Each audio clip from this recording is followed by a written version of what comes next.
Bonsoir, bienvenue dans ce 8e numéro de la saison 2 de Space Hack, une trêve internationale et une élimination en rugby digérée. Il était temps de retrouver nos ciels et marines face aux vice-champions de France dans un stade Océane plein à craquer, dont la belle ambiance en a surpris plus d'un, notamment sur Amazon. Nous aborderons cette rencontre en deuxième partie d'émission, juste après le quiz de CSC, de nouveau sans CSC malheureusement.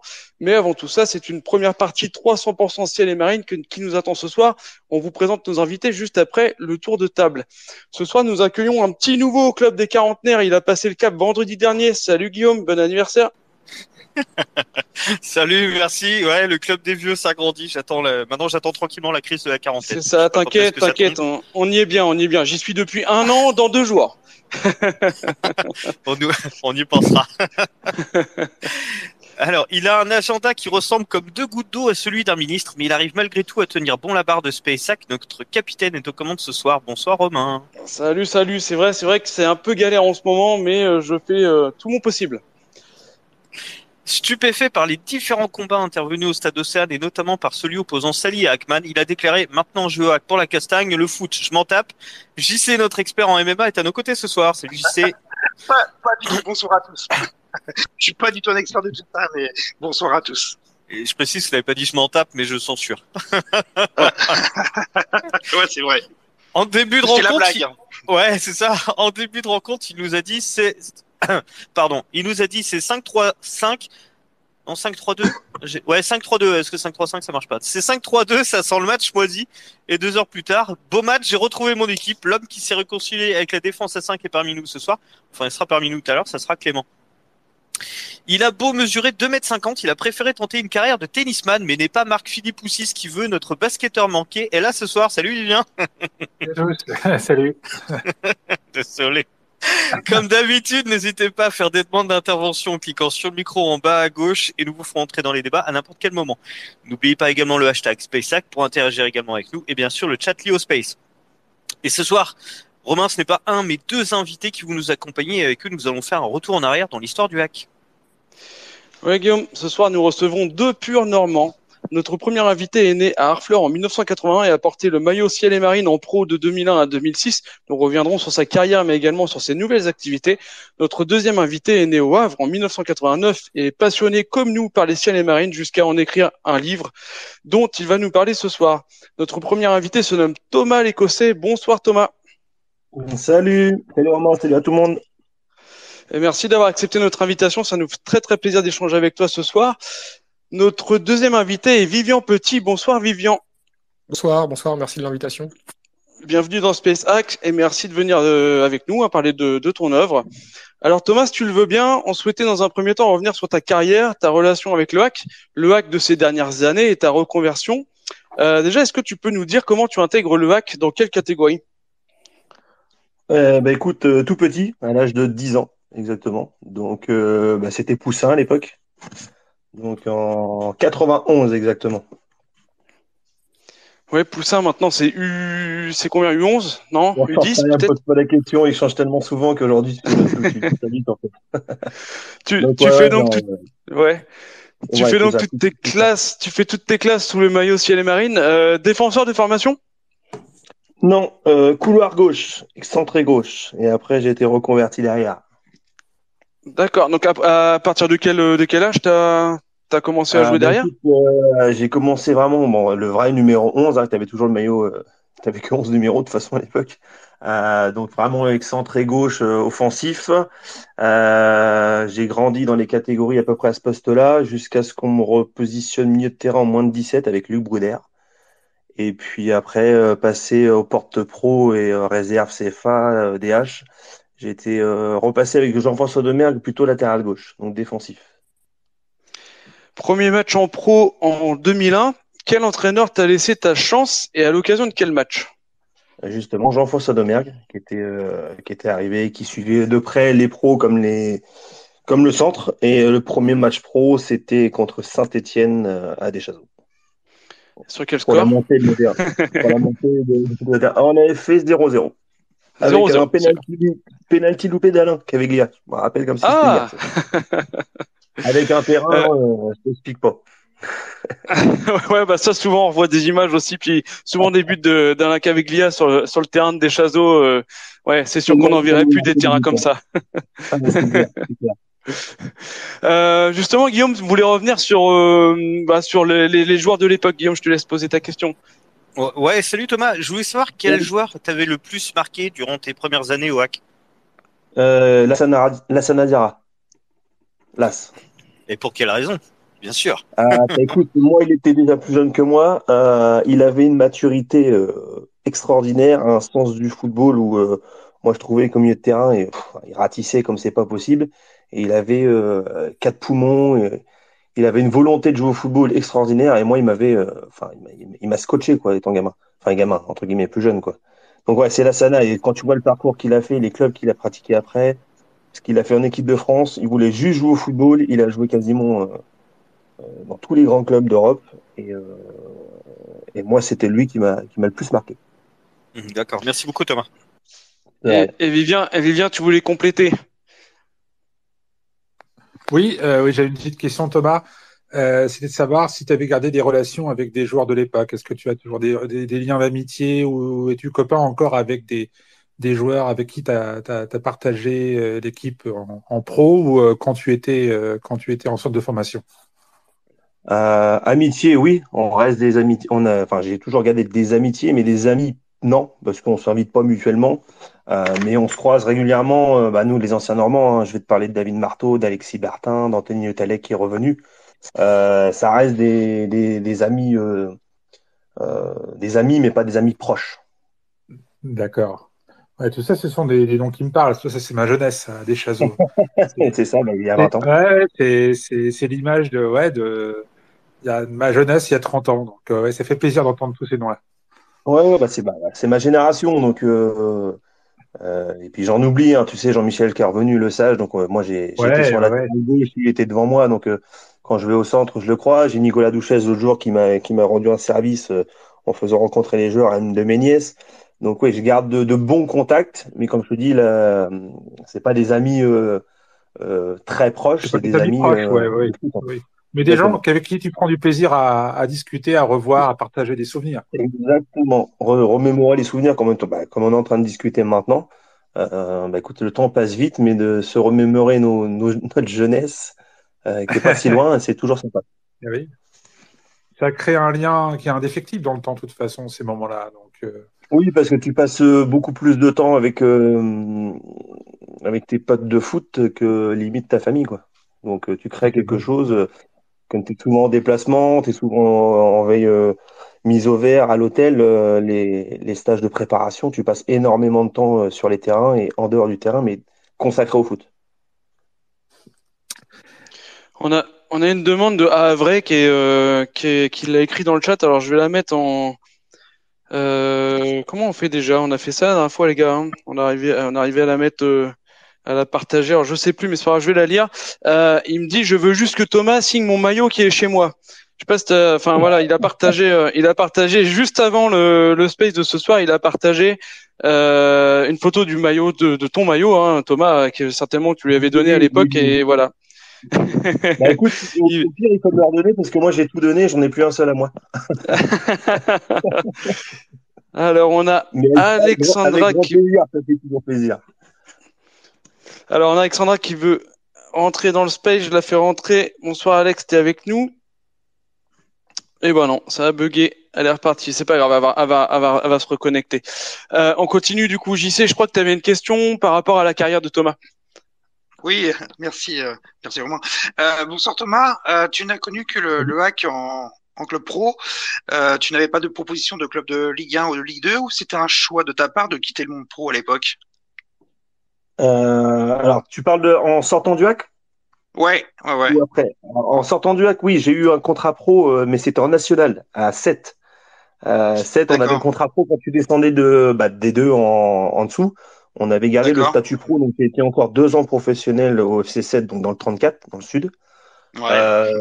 Si je commence à t'expliquer, ça va être compliqué, mais en gros, il y a eu un dépôt de bilan de la DNCG et on est tombé en DH. Donc là, si tu veux, Ouais. après, pour rebondir, très compliqué. Hmm. J'ai eu des agents pas très recommandables Ah oui. Et après, j'avais besoin de jouer. Donc, en fait, tu acceptes un premier sacrifice de jouer, entre guillemets, amateur, tout en ayant Mm. tes allocations, si tu vois ce que je veux dire. Et puis, bah, Ouais. tout doucement, après, tu refuses des propositions que j'aurais peut-être pas dû refuser. Parce qu'à l'époque, j'avais Tours, j'avais deux, trois clubs qui s'étaient intéressés, mais j'avais refusé parce que j'avais été mal orienté. Et j'ai Mhm. eu l'Espagne à mon nez qui s'est ouverte et mon agent me met une bonne carotte. Donc tout doucement, bah, si tu veux, bah, tu quittes le monde professionnel et quand tu joues plus, t'as plus de lumière, c'est compliqué. T'as des regrets aujourd'hui? Pas des regrets, tu peux pas avoir des regrets parce que Mm. j'en ai quand même vécu pendant 10 ans. Mes choix, c'est moi qui les ai décidés. Mhm. Après l'orientation, bah voilà, c'est comme ça Mm. quand t'es jeune et que tu veux juste jouer au foot. Et en fait, quand je suis parti au FC7, c'est pareil, hein. Moi, je suis parti du HAC, j'ai résilié mon contrat parce que je faisais plus partie des plans. Si j'avais pas résilié, j'avais insisté, peut-être que j'aurais joué. Si Ouais,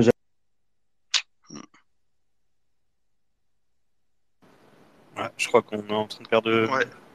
Thomas. On l'a perdu, ouais, ça bug assez ce soir, je sais pas ce qui se passe. Ouais. Je sais pas si vous nous entendez bien, n'hésitez pas à nous dire, mais en même temps, on pourra pas faire grand-chose techniquement. Je lui ai renvoyé une invite. Et Clément me dit qu'il est là, mais nous, enfin, je sais pas si vous le voyez, mais je le vois pas non plus. ah, Oui, c'est Thomas. revenu, ça buguait, je m'entendais me parler en fait. D'accord. Ouais, ouais, ça a bugué, ça bug ce soir, ouais, c'est étonnant. Enfin, ça nous est déjà arrivé, mais pas si souvent. Donc, c'était pendant le pause. Alexandra qui est rentrée. Ouais, Alexandra, t'es rentrée dans le space, t'avais une question pour Thomas, j'imagine? Oui, bonsoir à tous. Salut Thomas. Salut. Euh, la question que j'aurais, c'est sur les saisons que tu as faites en pro. Est-ce qu'il y en a une qui t'a marqué plus qu'une autre et qu'elle soit positive ou négative, en fait, s'il y en a une qui reste plus en souvenir? Bah écoute, la première saison, parce que bien évidemment, moi je signe pro l'année où on monte en D1, donc où l'année Mm. où Caviglia prend sa retraite, donc 20 ans dans l'élite française, même si j'ai pas joué beaucoup, c'est une autre dimension de la Ligue 2 que j'ai connue après. Donc ouais, la première année en D1, c'est vraiment un monde à part et j'ai fait 6 matchs de mémoire, 6 matchs à l'extérieur, dont Marseille, dont Monaco, dont Lens, qu'on a vu ce week-end.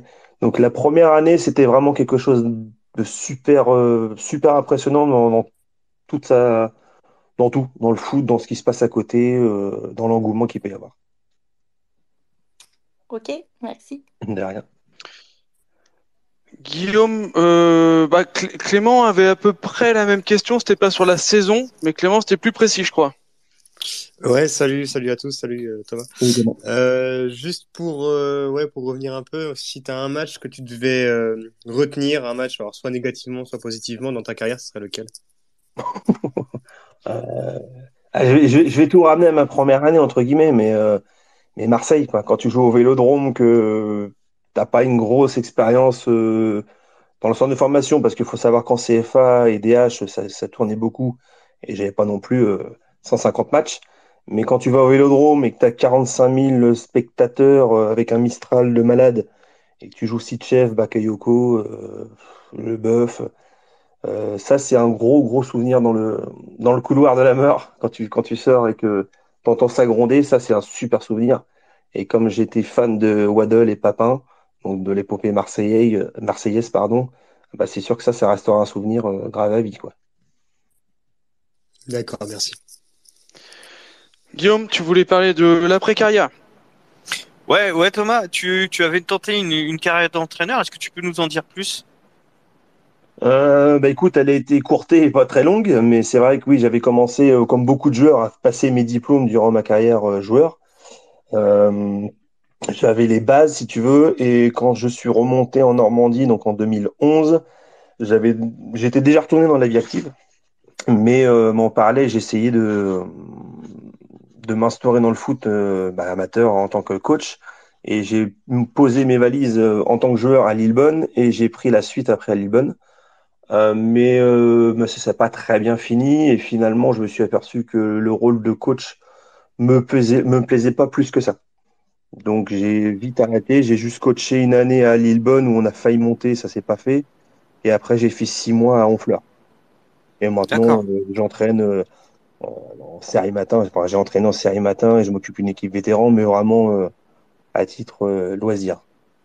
C'est du taf, hein, des vétérans, non? Ah oui, ouais. Il faudrait faire Merci les beaucoup, vétérans à Thomas. 8 à 40 ans par contre. 45 c'est trop loin. Ok. Donc j'en serai un vétéran, quoi, du coup. Romain, si tu me permets, j'avais juste une question Bien sûr. parce qu'on parlait de la Ligue 1. Moi, genre, j'étais tout jeune, hein, j'avais 10-11 ans quand t'as évolué en Ligue 1 en 2002-2003. Et c'est vrai que je me rappelle, c'est une saison assez particulière. Vous démarrez assez bien, entre guillemets. Vous avez un bon hiver. Et puis, à partir de la 31e journée, il y a tout qui s'écroule. Comment d'après toi, c'est quoi les raisons, justement, que vous ayez loupé ce maintien à quelques points? Pourtant, il vous tendait les bras. C'est quoi les raisons? Et comment tu l'as vécu à l'intérieur du groupe? Les raisons, c'est inexplicable. Le foot, regarde, quand tu vois Lyon aujourd'hui, qui est dernier en Ligue 1, tu te poses des questions. Des fois, tu dis pourquoi. Donc après, c'est sûr que l'apprentissage de la Ligue 1 il est hyper compliqué. Je peux pas te donner de raison quoi que ce soit. Après, la pression était peut-être trop forte. L'effectif était très jeune aussi. On avait pas mal de jeunes quand même, donc la mayonnaise avait pas pris. Et puis la pression fait que on n'a pas supporté ça. Donc ouais, ça a été très compliqué parce que je me souviens qu'on avait pas mal de réunions où Jean-Pierre Louvel, hein, c'était quand même un personnage, tapait pas mal de fois sur la table, mais quand ça veut pas et que t'es pas au niveau et que tout simplement tu peux pas ou t'as pas le talent pour le faire, bah ça devient compliqué quoi. Donc je pourrais pas te l'expliquer. Et en plus il y a plus de 20 ans, donc si tu veux, j'aurais pu les détailler en détail complet. Ouais, ça va faire 20 ans, ça a fait 20 ans en mai dernier, ouais. C'est ça. Et... Donc, c'est un souvenir lointain déjà, mais c'était une période compliquée parce que moi, je signe contrat pro 1 an et je prolonge dans la foulée quand on fait le match amical contre Liverpool suite à la prépa. Et Ah oui, il y a bah, ça tu te dis, aussi. bon, c'est bon, tu es en D1, c'est le plus dur, c'est de maintenir en fait.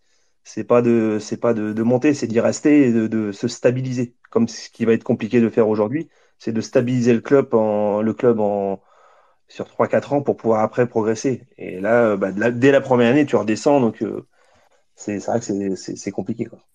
Ouais, c'était le fameux partenariat avec Liverpool où on avait eu Alou Diarra en prêt, il nous avait piqué le Talek et Cinéma Pongol. C'est ça, C'était c'est ça. cette fameuse année, ouais. Ouais, Merci après, Liverpool. voilà, tu sais, le club avait beaucoup de grosses attentes, il y a eu des investissements. Ouais, Euh, donc voilà, tout ça mis bout à bout. Euh, les joueurs le ressentent. Tout est ouais, je compliqué. comprends, Tout hein. devient compliqué après. Puis après, quand la spirale négative commence, Ouais, bah, ça, c'est ouais, bien difficile sûr, de ouais. rater, quoi. Tout à fait. On va parler peut-être d'un souvenir pas si lointain et plus joyeux. Thomas, comment as-tu vécu la saison dernière, historique des Ciels et Marines? Est-ce que tu vas toujours au stade ou est-ce que tu te suis ça de loin finalement? Non, non, écoute, je vais toujours au stade, je suis à la télé quand je peux. J'ai vibré comme tout le monde. J'ai eu peur à la fin. Ça, faut pas se le cacher parce que dans le foot, il y a rien d'acquis. Mais ils nous ont fait vibrer et c'est un bonheur indescriptible, quoi. Je l'ai vécu entre guillemets en tant que joueur, quand on est monté à l'époque. Mais là, en tant que spectateur, je crois que c'est encore pire parce que c'est plus stressant. C'est C'est plus plus stressant que sur stressant. le terrain.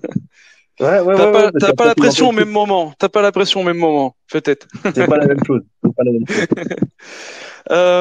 JC, je crois que tu avais une question.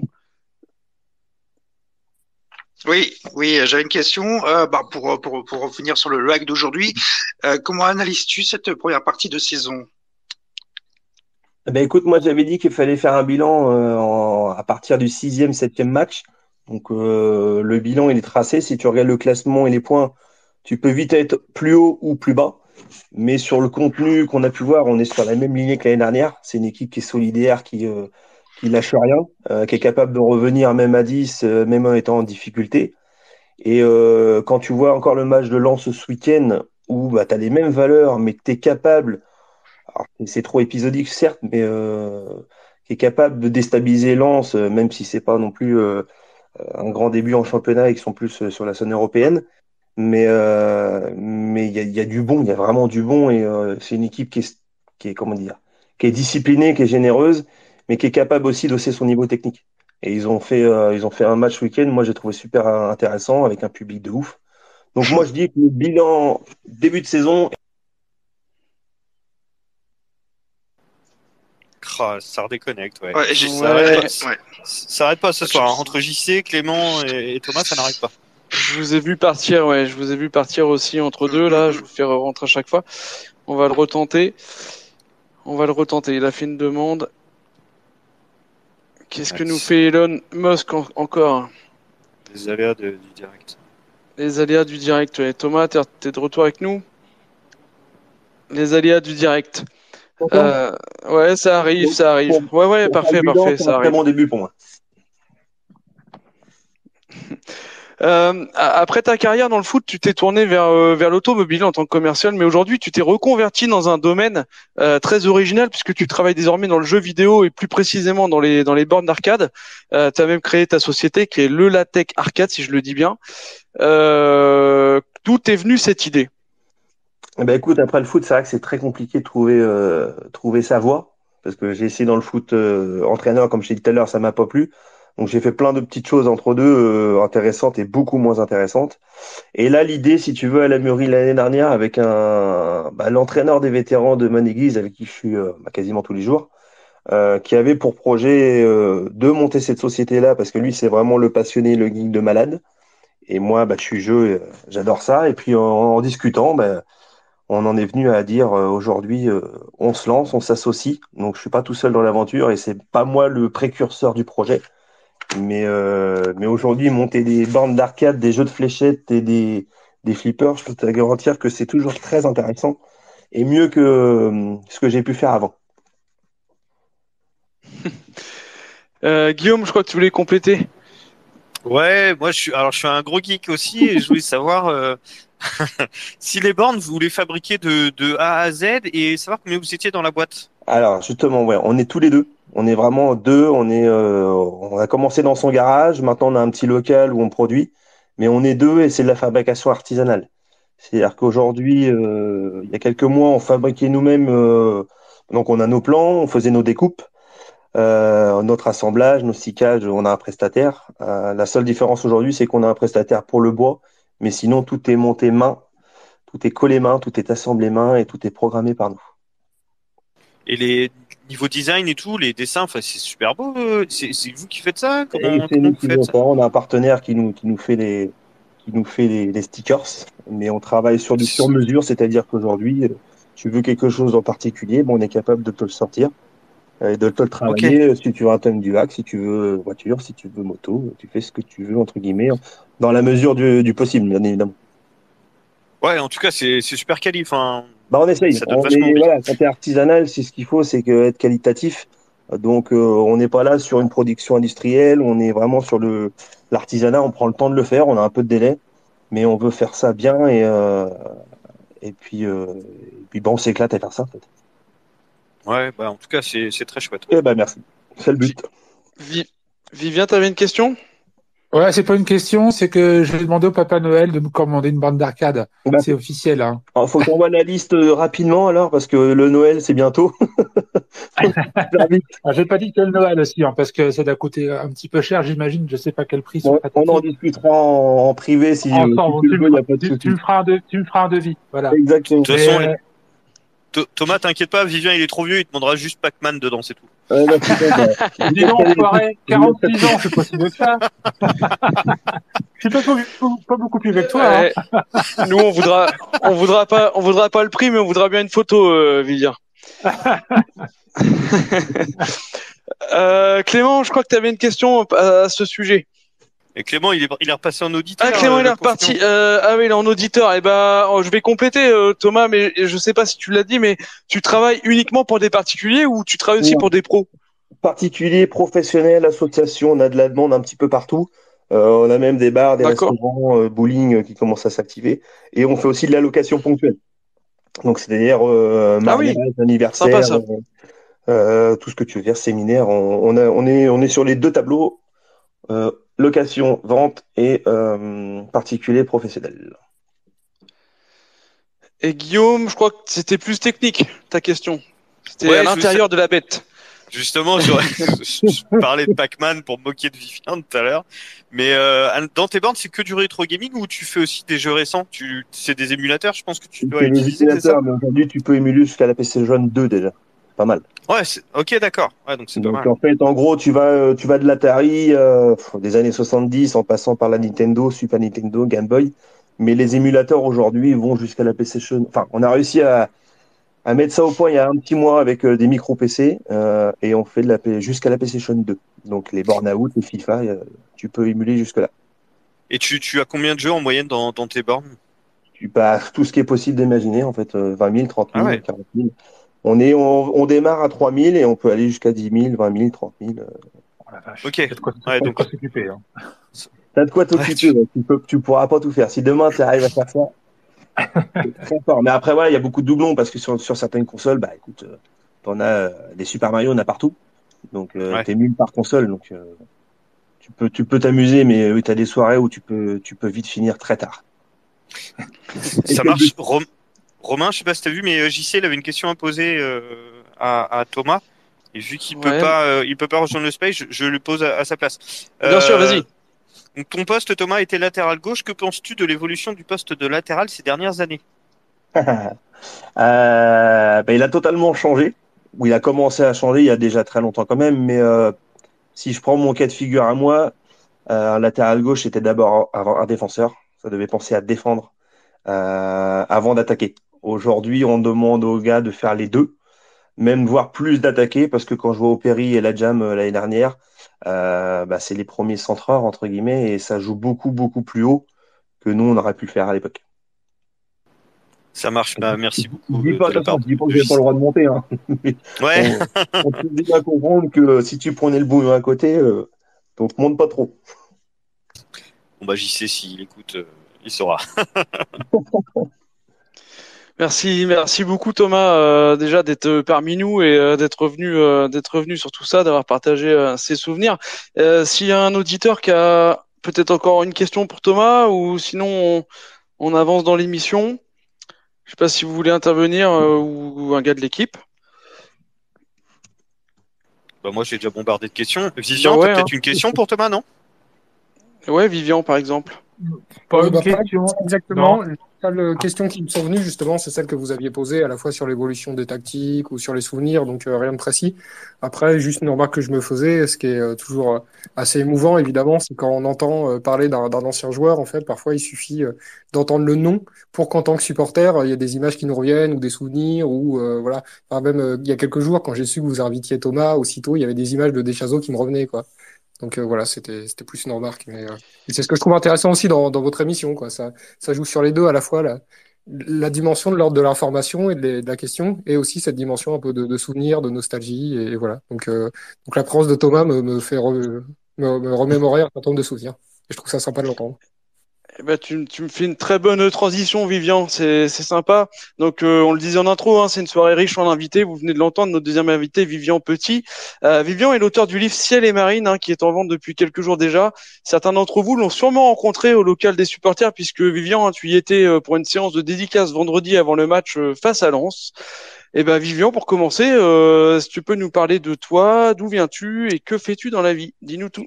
D'accord. Un parcours biographique, donc. Oui, Euh, vas-y. d'accord. Je suis né le 6 mai 89 à l'hôpital Jacques Monod. J'ai vécu une vingtaine d'années au Havre. J'ai commencé à écrire et à m'intéresser à la littérature, en gros, quand j'étais au lycée, quoi, au moment de l'adolescence, comme je pense pas mal de lycéens, m'intéressaient notamment à la poésie. Quand j'avais 16-20 ans, j'ai sorti quelques recueils des poèmes. Bon, bah, je pense que, avec le recul, évidemment, c'est toujours difficile de se relire et je pense que dans mes écrits de jeunesse, comme on dit, il y avait du bon et du moins bon. J'ai fait mes études à la fois à la fac du Havre et de Rennes. Entre les deux, j'avais passé 4 mois à l'étranger, dans une ville dont on parle beaucoup en ce moment, qui est la ville de Gaza. Et c'est le dernier livre que j'avais sorti avant celui sur le hack. C'était un mi-chemin entre le témoignage et l'essai. En gros, je racontais le quotidien dans un territoire comme celui de Gaza, dans une période qui n'était pas celle comme on vit aujourd'hui, c'est-à-dire une période de bombardement et de massacre, mais une période de... Et ben voilà, on a On perdu a Vivien perdu aussi. Vivian, bah voilà. Bonjour. Chacun. C'est Twitter X, dès que ça entend parler de conflit. Bon bah il va revenir. J'espère, vous m'entendez toujours, j'espère. Oui, oui, oui, tout à fait, tout à Oui. fait. On va se faire l'émission entre nous, c'est pas grave. Alexandra, t'as pas écrit un bouquin, profites-en. Non, je vais laisser ma place. Non, Ah, les souvenirs, j'ai déjà du mal à les garder en tête, alors les écrire, ce sera encore plus compliqué. faut faire des post-it. C'est ça. Bah, il y en aurait plein depuis toutes ces années, hein. Vivian, mais je vois toujours intervenant, c'est bizarre. Ouais, je le vois toujours aussi. Je propose de le supprimer des intervenants. Non. Alors oui, il est plus intervenant, il est même plus dans le space Vivian. Et bah Ouais, je Vivien, propose tu qu'on vas attende prendre un petit peu. Vivien, tu prends sa place au pire. Ouais, voilà, il y a qu'une lettre qui différencie, voilà. Allez, Vivien, alors Allez, parle-nous de ton livre. interrogez-moi sur le bouquin que je n'ai pas écrit. Allez-y. Allez, attends, Vivian est de retour dans le space. Décidément, ce soir, c'est compliqué, c'est comme ça, on l'a déjà vécu. Maintenant, on est pro, hein, après 1 an et demi. On meuble, on sait On comment meuble, on faire. meuble. Voilà, exactement. Vivian, t'es de retour parmi nous. Vous m'avez entendu jusqu'à quand? Jusqu'à ce que tu dises que t'étais né à l'hôpital. Non, je plaisante. Non, non, non. Jusqu'à la naissance. Non. Jusqu'à quand? Jusqu'à la période de Gaza qui n'était pas comme aujourd'hui. Ok, donc d'accord. Donc ok, est-ce que j'ai continué à parler dans le vide ensuite? Donc voilà. Donc c'est là, c'est juste, vous m'avez juste entendu dire que j'étais à la Gaza, c'est ça? Oui, oui, oui, que c'était pas la même période Ouais, ok, qu'aujourd'hui. d'accord. Ouais, c'est ça. Et donc le livre précédent que j'avais écrit, c'était à mi-chemin entre le témoignage et l'essai, et ça ressemblait un peu, dans le style du moins, même si l'histoire est très différente, ça ressemblait dans le style à d'autres textes que j'ai écrits, dont le livre sur le hack en fait. C'est-à-dire que j'ai du mal à écrire autrement qu'en mêlant le témoignage, l'essai, l'aspect personnel, l'aspect historique, et le livre donc sur Gaza, j'essayais de démontrer que au-delà des crimes de guerre dont on parle en ce moment, c'est surtout maintenant depuis 15 ans l'étouffement d'un territoire dont les bombardements peuvent être le prolongement direct. Donc voilà, je vis à Rennes depuis 10 ans. Avec des amis, on écrit aussi dans un fanzine, ça s'appelle Ars Labour, ça veut dire la grève en breton, qui est à la fois un fanzine qu'on distribue dans les mouvements sociaux, par exemple dans la grève des retraites, mais avec toujours un aspect plus philosophique ou littéraire avec des poèmes, etc. J'écris dans quelques revues et je suis supporter du HAC depuis la saison 97-98. Donc j'ai commencé à aller au stade des Chazeaux et je reviens fréquemment au Havre, au stade Océane. Guillaume, je crois que tu avais une question pour enchaîner. Oui, alors c'est pas au sujet de l'hôpital Jacques Monod, il n'y a pas de souci. Moi, je suis né à l'hôpital Petit Colmoulin, comme beaucoup de gens, je pense. Mais moi aussi, mais 1 an avant toi, Guillaume, pile 1 an avant toi. Tu vois Je suis arrivé après. Non, plus sérieusement, Vivian, je voulais savoir comment t'étais venu l'idée d'écrire ce livre sur le hack. Ça s'est fait en plusieurs fois, en plusieurs périodes. C'est-à-dire que ça faisait longtemps que à chaque fois que je revenais au Havre, je prenais des notes sur la vie sociale au Havre, sur l'architecture, sur parfois même la peinture, quand j'allais au musée Malraux, etc. Et je me disais, ah, ce serait intéressant d'en faire quelque chose. Mais je me disais qu'il me manquait quelque chose, quoi. Il fallait que j'appuie sur quelque chose qui me marquait, qui était important pour moi au Havre. À d'autres moments, je m'étais aussi dit plusieurs fois en allant au stade que ce serait intéressant d'écrire un livre sur le hack. Et je me disais, je vais pas faire un livre sur le hack pour faire un livre sur le hack. Il y a déjà des histoires du hack qui sont très intéressantes. Par exemple, il y a eu le livre de Paul Leclerc pour les 150 ans. J'allais pas faire la même chose, quoi. Donc voilà. Donc j'avais un peu des notes dans tous les sens sur le Havre, sur le hack, sur mon enfance. Et je me dis bon bah si je trouve un angle quoi, une trame où je me dis ah ça pourrait faire un livre intéressant, je m'y mettrais.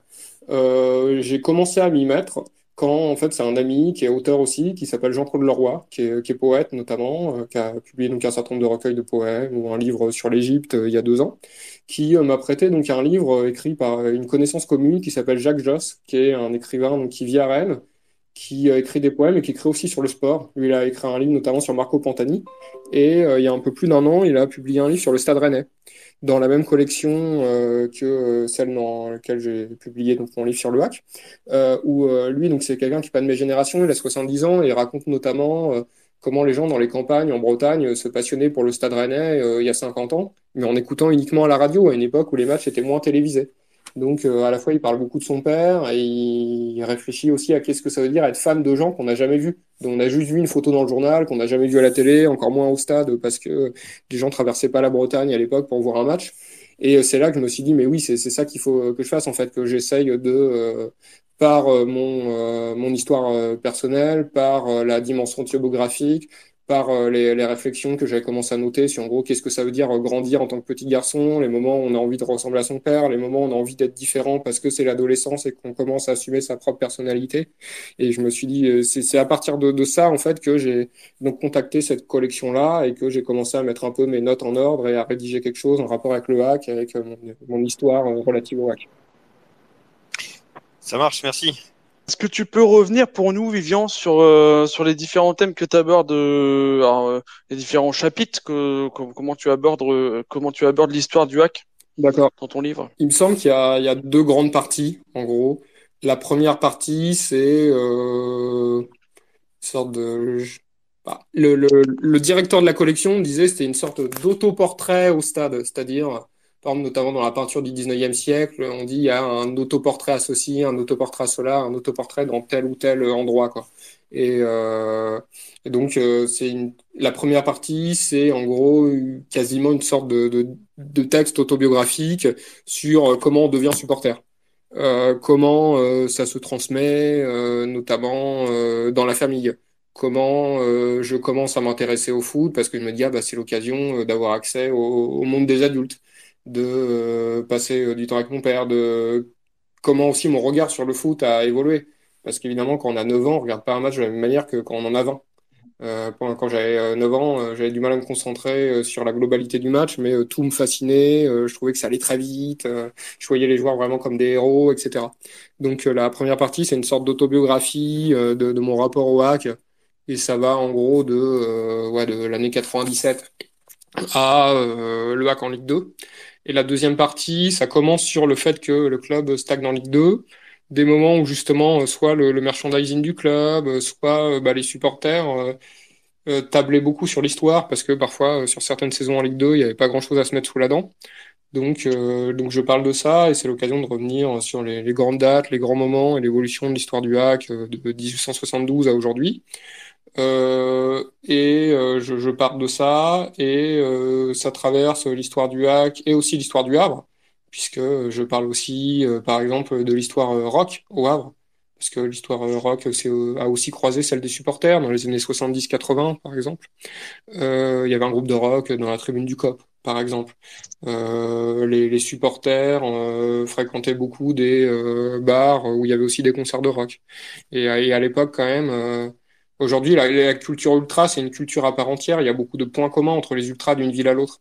Et à ce que j'en ai compris, aux témoignages que j'ai eus, il me semble que les COP des années 70-80, c'était beaucoup plus singulier. Chaque COP s'envisageait comme le prolongement de la culture locale, en gros. Donc, c'est-à-dire que le Havre jouait beaucoup sur la proximité avec l'Angleterre, sur le rock, etc. Et le livre se termine sur les dernières saisons et ça se termine en apothéose face à Dijon.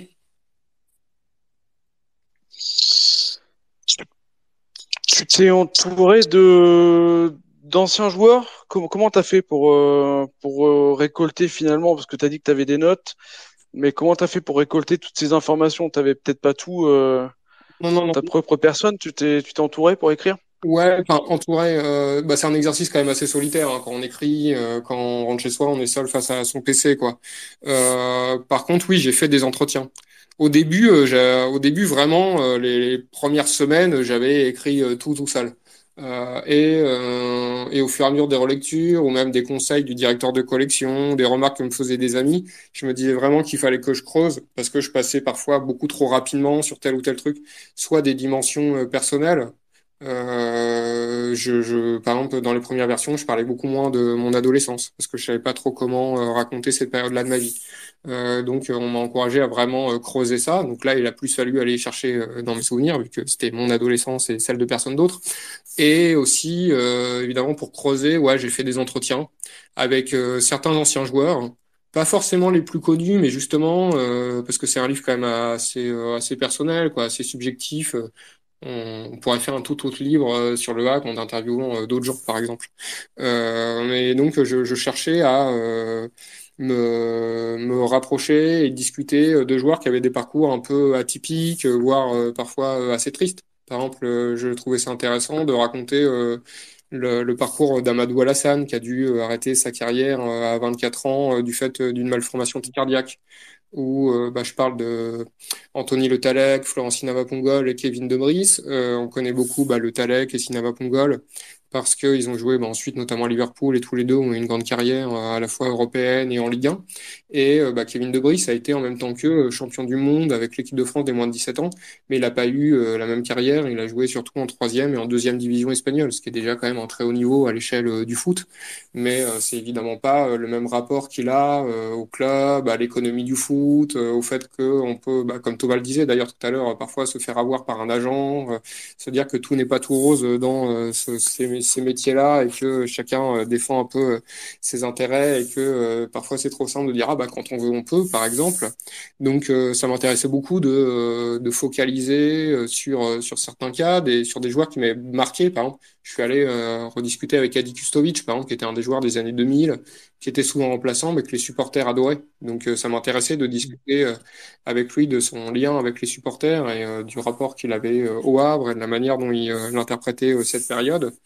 J'ai fait aussi des entretiens avec des supporters, notamment des supporters plus âgés que moi, pour qu'ils me racontent les années 70-81 ou des membres du bureau de la Fédération des supporters du HAC, parce que moi j'en suis membre, mais je suis pas un membre actif. Là, je m'exprime juste en mon nom propre, quoi. Donc, je trouvais ça intéressant d'avoir vraiment l'avis des gens qui peuvent discuter avec le club, défendre les positions de la fédération, etc. Alors, tu sais que on est des expatriés à vrai dans la team SpaceHack. Donc moi j'ai donc particulièrement retenu et apprécié cette phrase de ton livre. Je vais donc te citer. Comme on se sent plus facilement français à l'étranger, on est parfois à la recherche du Havre après l'avoir quitté. Est-ce que c'est ce que tu ressens aussi ou ce que tu as ressenti? Parfois, c'est évidemment très compliqué la question de l'appartenance, de l'identité ou du chauvinisme. C'est-à-dire que j'en ferais pas du tout quelque chose de théorique. Par exemple, justement, je disais quasiment pour la blague, tiens, je suis né dans tel hôpital. C'était aussi une manière de dire, on choisit évidemment pas l'endroit où on est. Donc, il me semble qu'on peut être fier des choses pour lesquelles on a fait des efforts, mais pas de raison d'être fier d'être né au Havre ou d'être né en France. This space was downloaded via spacesdown.com. Visit to download your spaces today. Cela dit, même si évidemment en voyageant, je me suis rendu compte que les affects, les sentiments des gens, les aspirations sont évidemment très très proches d'une personne à l'autre, malgré des différences de religion, de couleur de peau, de culture, etc. Dans le fond, on a énormément en commun d'un endroit à l'autre. Je me sens pas particulièrement chauvin. Je pense que par exemple, j'ai plus de points communs avec en termes de conditions de vie ou même en termes d'intérêt avec par exemple quelqu'un qui serait salarié ou étudiant dans un autre pays qu'avec je sais pas un milliardaire français par exemple. Voilà, donc tout cela précisé, je dis ça justement pour dire que la plupart du temps je me sens pas particulièrement chauvin ou patriote, mais ça peut arriver de temps en temps justement de sentir un peu cette appartenance et notamment justement quand il y a cette distance. C'est-à-dire que quand je suis en France, je me sens pas particulièrement patriote. Quand je suis à l'étranger, par exemple, que j'ai des discussions en anglais, et là, je me dis, ah oui, quand même, tenter d'exprimer la même chose en anglais, il y a des moments où c'est pas tout à fait la même chose. J'ai un rapport, par exemple, à la langue française, aux auteurs français, qui est un rapport sensible que j'ai pas à une autre langue. C'est dans ces contextes-là, par exemple, que je me sens français. Justement, quand je vois la différence et quand il y a quelque chose qui manque. Et c'est la même chose, c'est pour ça que je faisais la comparaison dans le livre, c'est la même chose avec Le Havre, où je peux sentir parfois des différences. Par exemple, si je suis dans la campagne en Bretagne, je me sens quand même plutôt dépaysé. Il y a un rapport évidemment au paysage qui est pas le même selon si on est à Cocrioville ou si on est au fond de la campagne dans le Finistère. Il a aussi parce que ouais, c'est aussi un attachement à des souvenirs d'enfance. Il me semble que je me suis plus intéressé au HAC en étant en dehors du Havre. Je sais pas, chez moi j'ai un poster du HAC. Avant j'avais un maillot du HAC dans un cadre accroché au mur. Je suis pas sûr que j'aurais fait ça si j'habitais encore au Havre. Ça m'aurait paru un peu trop redondant. Je me serais dit que le Havre et le HAC étaient omniprésents autour de moi au quotidien. Si j'habitais au Havre, j'aurais pas fait ça. Là, il peut y avoir quelque chose que je veux continuer à faire exister parce que justement j'en suis loin. Et aussi j'ai envie de continuer à faire vivre en moi quelque chose de mes souvenirs d'enfance. Des choses où justement c'est aussi au stade que j'ai grandi et j'ai envie de continuer à être attaché à ça. Et enfin, je crois que même parfois le stade ou le HAC, c'est une manière de continuer à m'attacher au Havre. C'est-à-dire que si je veux revenir au Havre, je vais souvent choisir un week-end où il y a un match, par exemple. Voire parfois le match va être un prétexte pour revenir. Merci Vivian. Alors, t'es passionnant à t'es passionnant à écouter et c'est vrai que malheureusement on va être un peu short sur le temps. On a Vivian qui avait une question pour toi, je crois, à ce sujet de ton livre. Ouais. Vivian. Vivian, Ouais, pas Vivian. Hein. Oui, Excuse-moi. c'est quasiment la même chose. Ouais, donc Vivian, j'ai lu attentivement ton livre. J'ai trouvé très bien documenté, t'es sincère, beaucoup de sincérité dans tes écrits. On sent que t'as sorti ton cœur, quoi, dans ce livre. Moi, la seule petite chose sur laquelle mais c'est très personnel, hein, Non, il y a pas de... qui m'a un petit peu, pas dérangé, mais qui m'a un peu interpellé, c'était un petit peu le côté politisé et militant. Tu fais souvent référence un petit peu à la lutte des classes. Enfin, tu as une analyse en fait de certains faits, c'est certainement lié à ton vécu et à tes opinions politiques, ce qui est tout à fait respectable. Mais tu as une certaine grille de lecture de certains événements. Par exemple, je vais citer une page 71 de ton livre, par exemple. Tu indiques que tu regrettes que ça s'appelle les supporters, enfin les fédérations de supporters, et rompu le lien avec le mouvement ouvrier. Et tu regrettes aussi que les Barbarians et la Fédération des supporters du HAC se définissent comme apolitiques et qui s'opposent pas publiquement à certains qui s'opposent pas à l'extrême droite et qui soutiennent pas un mouvement social, la lutte contre les violences policières ou les travailleurs maltraités au Qatar, pour te citer. Donc voilà, Alors, juste avant la réponse de Vivian, si tu peux nous faire une réponse un peu plus condensée, ça serait génial ouais. pour qu'on puisse continuer le fil, parce qu'on a énormément de choses à voir encore sur la seconde partie. Je suis vraiment désolé, mais je te laisse la parole. Vas-y. Non, il n'y a pas de problème. Ouais, il y a plusieurs choses dans ce que tu dis. Pour répondre un peu rapidement, oui, tout d'abord, tu dis que j'ai une lecture plutôt liée à la question des rapports entre les classes sociales et des oppositions entre les classes sociales. Bah oui, enfin, j'assume. Je pense que quasiment toute personne qui écrit, que ce soit conscient ou pas, que ce soit assumé ou pas, a plutôt une grille de lecture. On n'écrit jamais 100 pages en n'ayant pas derrière quand même une grille d'analyse. Donc voilà, donc certaines personnes tentent de la masquer, d'autres l'assument. Ensuite, sur la question de la politisation ou non des groupes de supporters, oui, bah, j'assume tout ce que j'ai écrit, évidemment. Je pense que, par exemple, il est intéressant quand des associations de supporters, par exemple, ont des messages assez forts, soit, par exemple, sur les questions de l'économie du football ou même des questions sociales. Parce qu'en fait, le foot, c'est une industrie. C'est dans un système économique. Des hommes politiques se montrent dans les stades pour des raisons politiques. Le club emploie des salariés. Il y a des politiques sécuritaires dans et autour des stades. Le foot, c'est une économie énorme en fait. Donc évidemment que le foot est pas séparable du reste de l'économie et des questions sociales. Mais on parlait si je prends l'exemple du Qatar, c'est pas tout à fait un hasard. C'est parce que c'est en rapport avec le monde du foot. Le plus grand club français appartient au Qatar et c'est pas juste un hasard. En fait, si le Qatar a racheté le PSG, c'est évidemment pour son image et aussi parce que au Parc des Princes, il y a tous les ambassadeurs, il y a des ministres, il y a des chefs d'entreprise, etc. Donc en fait, le foot est de fait pris dans des rapports économiques, des rapports sociaux, des rapports politiques. Et juste dernier truc, évidemment, je dis pas que les assos de supporters devraient passer leur temps à commenter toute l'actualité politique, encore moins qu'elles devraient donner des consignes de vote. Bien sûr que non. Par contre, je trouve ça bien quand, par exemple, dans des stades, il y a une réaction à un fait d'actualité majeur, pas toutes les semaines. Mais par exemple, les supporters, c'est aussi des salariés. Et donc, quand il y a la réforme des retraites, j'ai trouvé ça bien que dans quelques stades, il y ait des banderoles du genre retraite à 64 ans, c'est non. Parce que justement, on est aussi des salariés, des citoyens, et que c'est un espace de sociabilité populaire. Voilà. Merci Vivian pour ta question. Merci à toi. Vivian, avant de passer au quiz, juste tu peux nous dire où on peut trouver ton livre si les auditeurs souhaitent l'acquérir, dis-nous. Ouais, pour les Havrais, elle est disponible dans la librairie de la Galerne, la principale librairie du Havre. Pour ceux qui vont au stade, il est disponible avant les matchs au bar de la Fédé, le local ACFAN. Pour les autres, j'ai pas la liste évidemment des librairies en France qui l'ont pas, mais il y a des librairies qui l'ont et les autres peuvent le commander. Donc voilà, vous pouvez aller dans n'importe quelle librairie, le demander, soit ils l'ont en rayon, soit ils le commanderont. Et sinon, sur tous les sites de vente en ligne.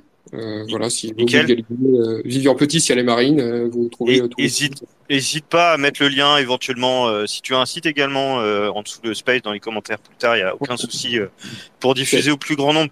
On va passer maintenant au quiz. Alors le quiz de CC sans cesser encore une fois. Je voudrais voir si Thomas est toujours présent. Toujours là, à l'écoute. Thomas, je te propose d'affronter le champion en la matière qui s'appelle Clément. Clément, t'es là? Eh ben, elle a déjà perdu, il est pas là. Oui, voilà. Mais j'ai pas là les réponses. tu as vu le réponse? Tu demandais. Bah oui, tu m'as envoyé le script. Dans le script, il y a les réponses. Vivian, est-ce que t'es chaud pour le quiz? Oui, pas de problème. Ça marche. On va faire un petit duel Thomas contre Vivian. Alors ce quiz a une thématique particulière. On va parler du hack évidemment, de Lens, notre adversaire du week-end précédent, et de Metz, notre futur adversaire. Alors on va faire comme un système de tir au but. Vous allez voir, je vais vous poser à tour de rôle des questions et on fera les comptes à la fin. Allez Thomas, on va commencer par toi. On va y aller crescendo dans la difficulté, tu vas voir. Thomas, comment s'appelle le stade du Racing Club de Lens? Alors, tu sais, sur les quiz, moi, je suis à chier complètement. C'était Bollard pour moi à l'époque. Ça serait toujours Bollard. C'est le stade Bollard de l'Hélice. Ça te fait 1 point, tu vois, t'es pas si à chier que ça. J'espère qu'on va lui demander le stade du Hack maintenant. Non, Vivian, comment s'appelle le stade du... Non, comment s'appelle le stade du FC Metz? C'est pas Saint-Symphorien? Bingo! 1 point, égalisation. Attention, ça va se corser, les gars. Thomas, si tu suis la Ligue 1, à quelle place se situe le FC Metz aujourd'hui? T'as une chance sur 18. Ça va. 18, je sais qui c'est, mais je te dirais, allez, d'ici 14. Et non, ils sont 16e. Ils sont barragistes. C'est pas loin. C'est pas grave, mais on espère qu'ils resteront là et que nous resterons encore devant. Vivian, deuxième question pour toi. Quel est le meilleur buteur du RC Lens cette saison? Oh là, j'en sais rien. C'est le but. Je sais pas du tout. Non. Les gars, je vous accorde un joker aujourd'hui. Vous pouvez demander l'aide à... Ah bah non, Clément, il connaît la réponse, c'est con. Hein. Donc, il n'y a pas de joker. Il n'y a aucun joker. Tu vois pas? Alors, t'as le choix entre El Hadji Diouf et Daniel Moreira. Non, j'ai dit cette saison, Clément. Non, je sais pas si c'était une équipe de vétérans. Non, c'est pour le meilleur buteur de cette saison, c'est David Machado. Il a 3 buts. Super. Thomas, à ton tour. Ouais. Quel est le dernier joueur havrais à avoir marqué contre le FC Metz? Cornet. Et non, c'était Amir Richardson à Saint-Symphorien l'année dernière pour l'égalisation. Les gars, c'est pas brillant pour le moment, hein? Oui, Vivian, alors là, c'est autour du hack. Tu vas peut-être mieux y arriver. Qui fut le dernier buteur havrais lors d'un match face à Lens? En comptant le match d'il y a 3 jours. Ouais, ça fait 0-0, donc t'en as pas. Ouais. C'est pas Alexandre Bonnet? C'est un peu la même génération, mais non, c'était Barnabas Bléché, c'était le 17 août 2019 pour une victoire 3-1 au stade Bollard. Ok. Et... Thomas, ça doit être de ton époque, ça. Cite-moi un joueur qui a joué pour Le Havre, pour Metz et pour Lens. Attends. Attaquant numéro 9. C'est pas Fauconnier? Non, après, Clément, t'es une bible par rapport à ça. Moi, j'en ai trouvé un. Oui, c'est moi. Le Havre, Lens et Metz. Ouais. Non, Là, j'ai vu la réponse, je sais même pas, moi j'aurais pas trouvé comme ça. Je savais même pas qu'il avait joué à Lens, pour le dire. Si, ouais. Non, mais c'est Mérieux, Frédéric Mérieux. Là, c'est Frédéric Mérieux qui a joué pour le Hack, pour Metz et pour Lens, ouais. Fauconnier, je ne crois pas. non, c'était contre. Non, sinon. Ah ouais, non, tu reprendras la parole tout à l'heure, Clément, si tu retrouves, il n'y a pas de souci. je cherche, mais je pense pas. J'allais dire Schmeichel, mais il a pas joué à Lens. Vivian, quatrième question. Quel joueur havrais possède la meilleure moyenne de ballons touchés par match depuis le début de la saison? Kouzaïev? Non, il y a un piège. C'est Oussama Targaline avec 68 ballons devant Gauthier Lloris qui en comptabilise 63,8 de moyenne. Ah bah oui, c'est une moyenne en fait. Oui. Exactement. Ah oui, il y avait un piège. Ok. Le piège, Oussama Targaline qui est blessé depuis un petit moment. Et là, la question hardcore pour Thomas. L'année de création du FC Metz, s'il te plaît, à 10 ans près. L'année de création de qui? De FC Metz? Ouais. Je peux pas te dire ça. 10 ans près. Allez. Ça rien, 1932. Là. Pas loin. 1919. Ah, 19, allez, je suis mort. Il manque un peu. Et Vivian, tu te doutes, l'année de création du Hack. Non, je plaisante. Du Racing Club de Lens. Je sais pas, je dirais début 20e. Allez, 1910. Ouais, et bah c'est une bonne réponse. C'était 1907. T'as 3. Ouais, bravo Vivian. Tu remportes ce petit quiz CSC sans CSC. Et Romain, la prochaine fois, faut qu'on envoie le conducteur sans les réponses pour Clément. Ouais, ça sera mieux. Hein. Bah du coup, j'enchaîne. Tu me permets? Bien sûr. Thomas, Vivian, on va analyser le match de Lens. Si jamais vous avez des impératifs que vous souhaitez nous quitter, n'hésitez pas à nous le dire. Bah non, je veux bien rester. Je sais pas si j'interviendrai, mais je veux bien rester. Ouais, et Thomas, oui, Thomas, ouais. C'est tout bon, bébé d'heure. Eh ben nickel. Vous avez vu les matchs tous les deux, de toute façon, donc je peux vous poser des questions au-dessus. Ouais. Au stade, je l'ai même revu aujourd'hui. Ah bah, nickel, impeccable. Donc avant de commencer l'analyse, comme d'habitude, on fait un petit point pronostic sur l'équipe et sur le résultat. Donc comme d'habitude, évidemment, on n'a pas de bon résultat.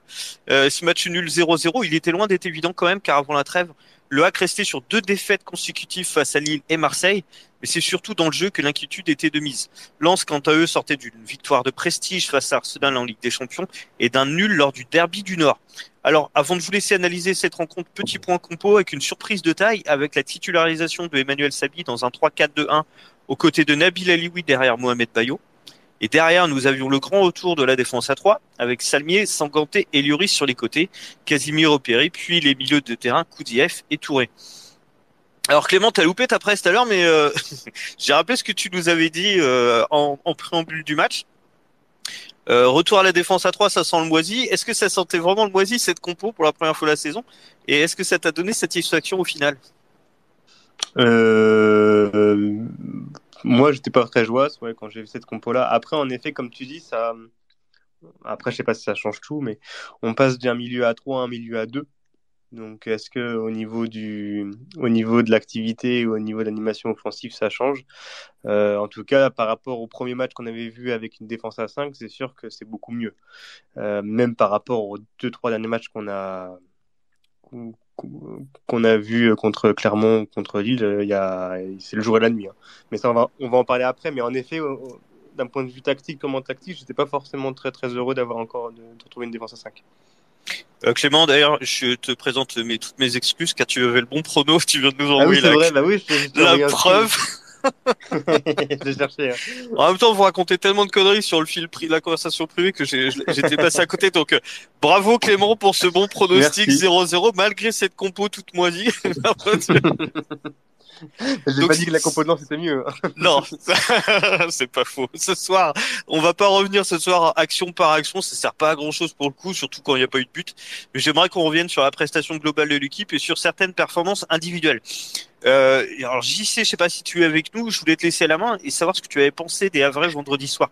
Est-ce qu'on a retrouvé notre axe solidaire et combatif, hein, Ouais, JC? enfin moi-même je ne sais pas si je suis là en fait. Je fais que des allers-retours. A priori, c'est bon. toi, c'est pas Ok, ta tant femme. mieux. Parfait. Non, bah, du coup, par rapport au match, là, franchement, je suis vraiment content hein, de la prestation globale de vendredi. On est passé par toutes les émotions. La peur au début du match, le premier quart d'heure qui était très très très compliqué, et Nantes aurait très bien pu ouvrir le score hein, sur quelques situations. Alors, c'est pas Nantes, c'était Pardon, Lens. Lens. Pardon. En fait, JC revient du futur, c'est pour ça qu'il a beaucoup de coupures. Aïe aïe aïe. Faut pas lui en vouloir. 0-0, c'est contre Nantes. On a fait combien là, Beaujoire? Bon, on a gagné 4-0. Voilà. Je l'annonce. C'est bien. Je suis sûr qu'il y a un but de Jean-Michel Lesage, non, non? non. Pardon, non, JC, je te laisse continuer. Donc oui, donc je disais effectivement les 10 premières minutes étaient assez compliquées, et puis bon, en fait petit à petit hein, l'équipe et notre jeu s'est mis en place et le match s'est totalement équilibré, notamment avec l'impulsion de quelques individualités. Sabi, la relation aussi Alioui Bayo et j'ai trouvé un très très grand Touré. Je suis content aussi, c'est que l'équipe quand même pas mal tenté, a tiré à de nombreuses reprises et c'est signe d'une équipe qui est malgré tout en confiance. Hein. Alors Vivien, pas Vivian. Vivien, le grand attaquant. T'en as pensé quoi, toi, de l'équipe, de la prestation? Est-ce que tu es rassuré par rapport aux dernières sorties des Hackmen? Ah oui, complètement. Par rapport aux prestations contre Lille et Marseille, dans le contenu, il n'y a pas photo. On était vraiment dans le match. On a fait jeu égal, même plus que jeu égal face à Lens. Alors que sur les deux dernières sorties, on avait été largement dominé, à part dans chaque match, un premier quart d'heure correct. Le reste de la rencontre, on était complètement à l'ouest. Là, on a fait une belle performance. Alors bizarrement, on a fait un mauvais début de match contre Lens. On a failli en prendre un ou deux. Des situations très très chaudes sur les 10 premières minutes.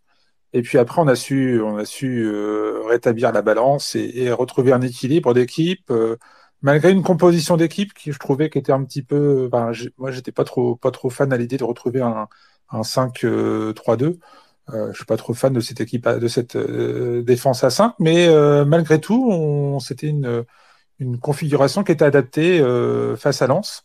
Et pour rassurer sur le contenu et pour peut-être faire la transition sur une autre question que tu voulais aborder, peut-être Guillaume, c'est que j'ai trouvé qu'il y avait des joueurs qui se sont révélés, qu'on n'avait pas eu forcément l'occasion de voir sur les matchs précédents.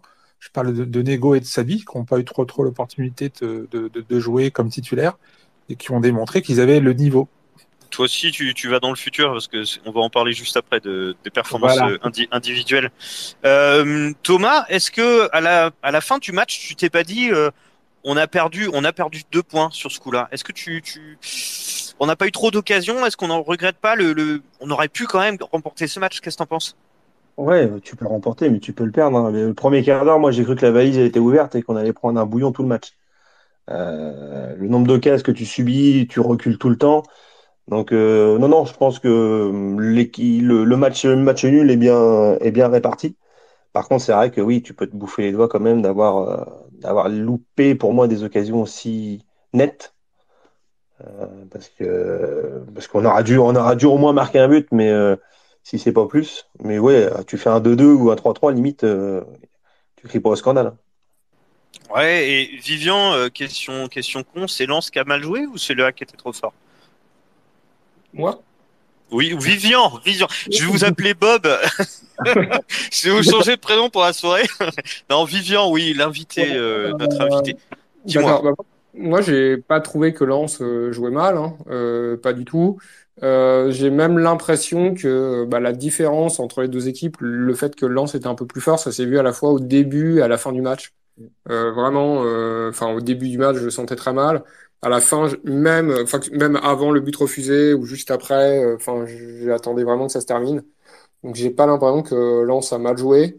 On sentait que Le Havre devait faire beaucoup d'efforts, évidemment, pour se mettre au niveau, parce qu'il y a quand même une petite différence entre les deux équipes.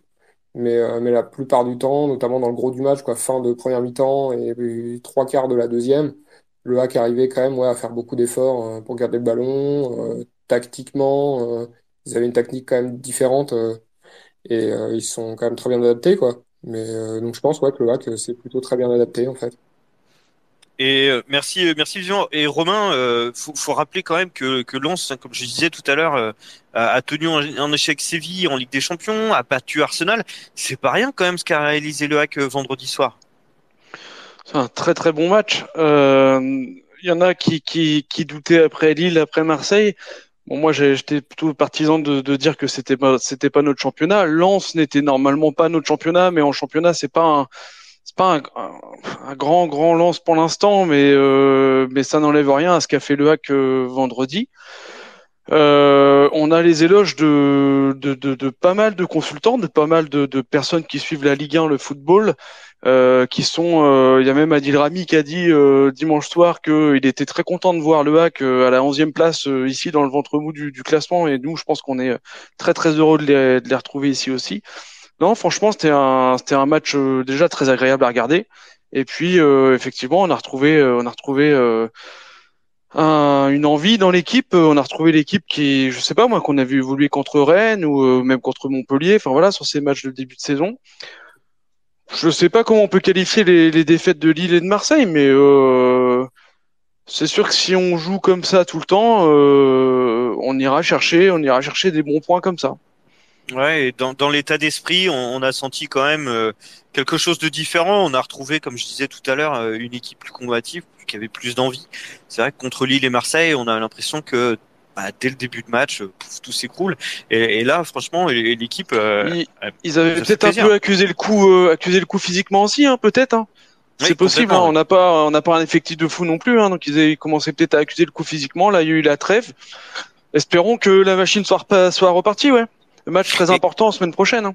À rappeler, oui, il faut en parler juste après, mais à rappeler quand même qu'au début du match contre Marseille, le Hack quand même tenait tête à l'OM jusqu'au but contre son camp qui a mis un coup sur la carafe de C'est toute vrai. l'équipe et qui nous a plombé. Et effectivement, la semaine prochaine, enfin ce week-end d'ailleurs, match à Oui. 6 points, hein. Le match à 6 points, ça faut rien, qui va valoir très très cher dans la course au maintien. Messieurs, de toute façon, il n'y a pas de performance collective, hein, sans parler d'individualité. Je vous disais tout à l'heure, j'aimerais vous donner moi, je vais vous donner mon coup de cœur sur ce match en termes d'individualité. Je vous laisserai après à tour de rôle me donner le vôtre et puis on débattra autour de votre choix. Alors, je sais que vous êtes plusieurs à vouloir me parler d'Emmanuel Sabi. Moi, mon coup de cœur, j'y tiens. Mon gros coup de cœur sur ce match, il n'était pas titulaire, c'est Loïc Nego. Quel match de Loïc, les amis, n'est-ce pas, Clément? Ouais, il a fait une bonne rentrée, je suis d'accord avec toi. Il a amené un petit peu de punch, mais il a amené l'envie, ce qui manquait un petit peu au Hack au niveau de ses dernières sorties. Il a remplacé Opéry en plus, qui n'était pas forcément depuis quelques matchs, même quasiment depuis le début de la saison, c'est pas forcément le Opéry qu'on a connu. Et ouais, je trouve qu'il a quand même, pas mal, même il aurait pu même être quasiment passeur décisif sur l'énorme sauvetage de Danso là en seconde mi-temps. Et ouais, non, il a fait une très très bonne rentrée. Après, je vais anticiper ta question. Moi, je mettrais tout gérer encore, je trouve, même si là, il a fait un peu plus un travail de l'ombre, Abdoulaye Touré. Je trouve que c'est quand même la pierre angulaire de l'équipe. Il sort encore un gros match là. Et je pense que heureusement qu'il est là pour ramener l'équipe dans le droit chemin. Ouais, c'est vrai que Touré, c'est un Golgoth, c'est un sacré joueur, on le dit à chaque match. Heureusement qu'il est là. Contre Marseille, il était un peu comme tout le reste de l'équipe en deçà de ce qu'on avait vu jusque-là. Mais c'est vrai que sur ce match, Touré, il était costaud, Vivien, avec un E. Oui, c'est moi. Ouais, Touré, non, c'est dans la continuité des performances qu'il fait depuis le début de saison. Alors, contre Marseille, il était un petit peu moins bon, un peu comme toute l'équipe. Mais c'est certainement un des joueurs à vrai les plus constants et les plus précieux. Moi, je mettrais Loris et Touré, c'est des deux joueurs que j'apprécie beaucoup et qui participent à la solidité défensive du Hack de manière globale. Et ils jouent tous les deux dans l'axe et ce sont deux joueurs majeurs qui apportent des garanties en termes de solidité défensive, quoi. Et j'ai trouvé Koutsaïev un peu mieux qu'il ne l'a été ces dernières sorties. Mais clairement, le patron, le big boss du milieu de terrain, c'est Touré. Hein. Il n'y a pas de doute. J'ai un scoop, les gars. Je viens de refaire rentrer JC pour la 10e fois et cette fois, il revient de Saint-Symphorien. Combien on a gagné, JC? C'est pour le prono du prochain Je me sens épuisé par les allers-retours. Combien on a gagné là-bas? Est-ce que t'as rencontré Gilles ou pas? Non, j'ai pas eu le temps, c'était trop rapide. Et tiens, tout à l'heure, Vivien, tu parlais juste avant de donner la parole à JC, tu parlais de Gauthier Lloris pour info, pour ceux qui ont suivi. Gauthier a re-signé avec le HAC jusqu'en 2026, je crois. Donc, ça, Ouais. c'était 2025-2026, c'est une excellente nouvelle pour le club. Ah, c'est Euh, excellent, ouais, non, c'est la meilleure nouvelle de la semaine dernière, hein, clairement. Ouais, complètement. JC, ton coup de cœur, on a parlé de Loïc Nego, on a parlé de Touré, ton coup de cœur, ce serait pas Emmanuel Sabi par hasard, parce qu'il est dans mon conducteur. Je m'en doutais hein, comment elle allait parler, donc moi j'ai préféré prendre un autre joueur. En fait, j'ai choisi son Kanté. Pourquoi? Parce que j'ai trouvé qu'enfin il a fait plutôt un match cohérent. Il était présent dans les duels. On a quand même peu vu son adversaire direct. Saïd, hein, notamment, à part peut-être aller les 10 premières minutes, mais sinon il a repris son leadership. Moi, je suis vraiment très très très content pour lui. Après, c'est à confirmer parce que c'est vrai qu'on sait qu'il est un peu sur courant alternatif. Et comme disait Clément, je crois que c'était il y a 15 jours, qui disait il choisissait un petit peu ses matchs. Hein, et quand il y avait un adversaire qui était fort, il était plutôt performant.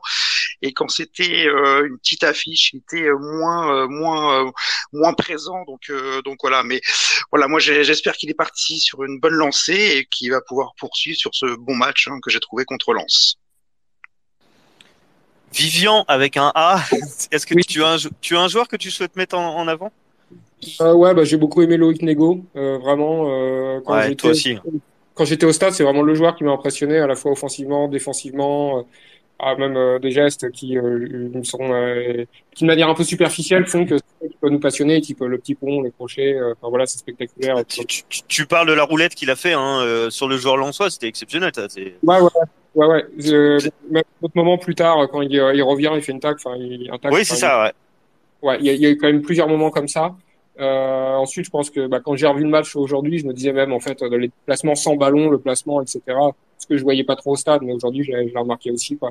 Il y a juste la petite erreur où quand à la fin le hack est proche de marquer, il y a lui et Mohamed Bayo qui se gênent.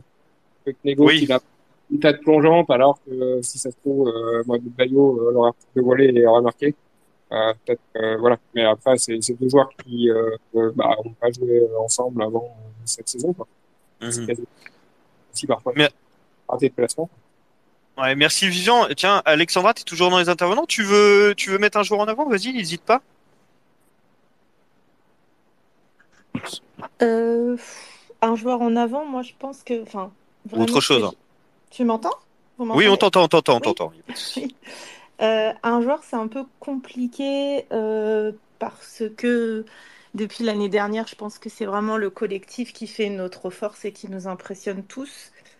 Moi, j'ai vraiment j'ai été contente d'entendre la prolongation de Gauthier parce que déjà en Ligue 2, je me suis dit que c'était peut-être. Alors après, je savais qu'il avait été blessé à Auxerre.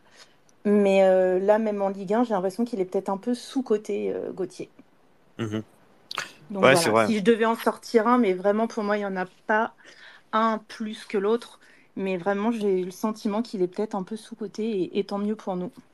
Ça marche. Merci Alexandra. Thomas, dis-moi que tu veux me parler d'Emmanuel Sabi, sinon vous foutez mon conducteur en l'air.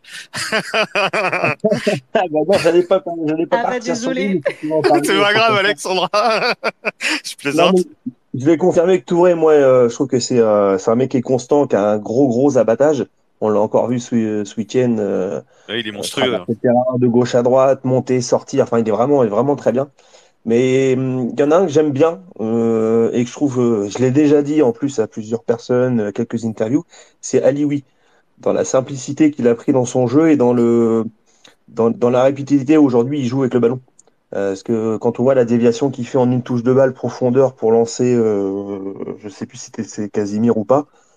Moi j'aime bien Alioui et par rapport à Sabi, si tu veux qu'on parle de Sabi, je trouve que Sabi il a été très généreux dans le côté défensif. Il était partout, mais il était partout et un peu nulle part.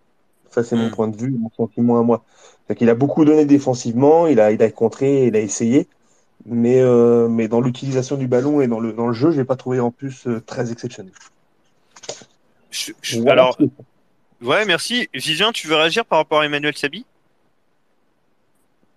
Par rapport à Sabi, Et par rapport à ce que euh, disait Thomas sur le fait que il était partout et nulle part à la fois. Est-ce que tu as ton avis là-dessus? Est-ce que tu es Ouais, non, d'accord moi, avec Thomas?